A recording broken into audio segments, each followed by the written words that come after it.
We're joined now for his first TV interview since becoming Taoiseach for the second time by Taoiseach Leo Varadkar. Taoiseach, thank you for joining us this evening.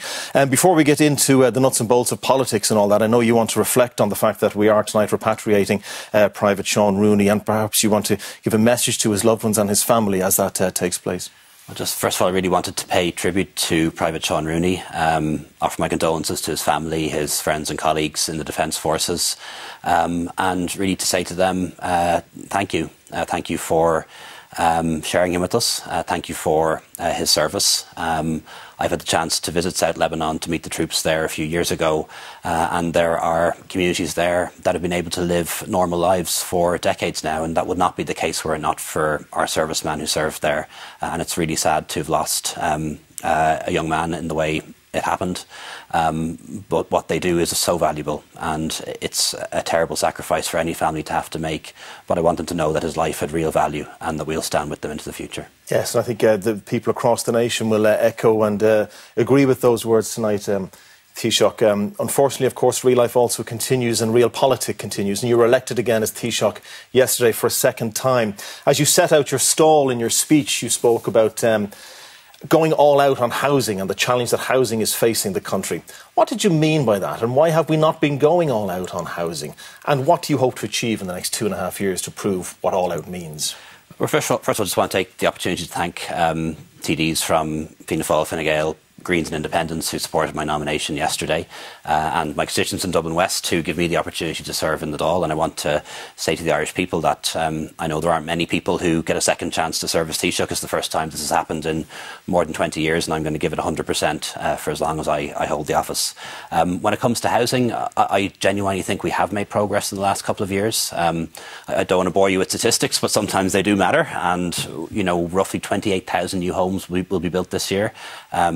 More than any year in 10, and that doesn't even include student accommodation or derelict homes being brought back into use. Still not enough, though. Not enough, that's right. And last month alone, or rather in the month of October, we saw over 1,500 first-time buyers buy their first home. Young people, couples, young families. Haven't seen that happen in maybe 15, 16 years. So we are making some progress, but it isn't enough.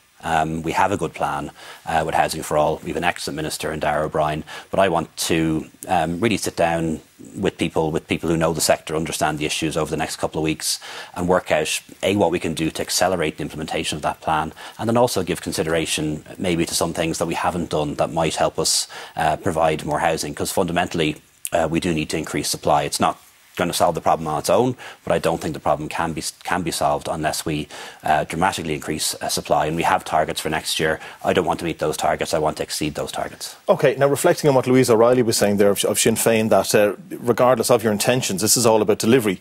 People want change. We're 2.5 years away from a general election. If you don't reach these targets, or even perhaps if you do, you've been 13 years in government in various positions, Minister, Taoiseach, Taoiseach. How do you go to the electorate and convince them to vote for more of the same if the appetite is for change?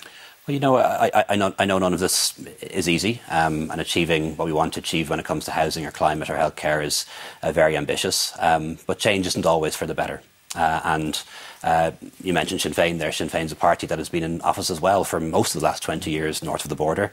A Sinn Féin housing minister, a Sinn Féin finance minister, and much the same problems. Rising house prices, increasing rents, a real struggle to build more homes. So, you know the problems that we face are not dissimilar to what's being faced north of the border or in other parts of the world, but that's not an excuse. That's something that has to drive us forward and make sure that we leave no stone unturned, that we take no option off the table, because we are facing a very deep social crisis when it comes to housing. I believe it is an emergency. It's affecting people and communities in so many different ways, and I'm determined to do everything I can with my government colleagues to turn the corner on this in the course of the next 2 years. You'll have to turn the corner also electorally, won't you? Because you've been lucky enough to become Taoiseach twice, never on the back of a general election. In fact, you had a very bad general election last time round. You'll have to prove to your Fine Gael TDs and senators and members that you are the vote getter they want you to be. Otherwise, you may not be the leader after the next election. Would I be right? Well, I believe that this is a government that can be elected and can be re-elected. We have three parties that are working very well together in government. You saw the result of the votes in the Dáil there on Friday. A very clear majority in the vote for Taoiseach. The opposition didn't even put up a name, and then an even bigger majority in favour of the new cabinet and new government. So this is a government that's built to last. We're going to spend the next 2 years not fighting the next election. We're going to spend the next 2 years focusing on what matters. That's housing, it's inflation, it's the cost of living, it's negotiating a solution to the protocol, getting the institutions in Northern Ireland up and running. We've a lot to do, and while the Dáil might be in recess for the government, next week is a normal working week. We've cabinet subcommittees tomorrow. We'll have a cabinet meeting on Wednesday.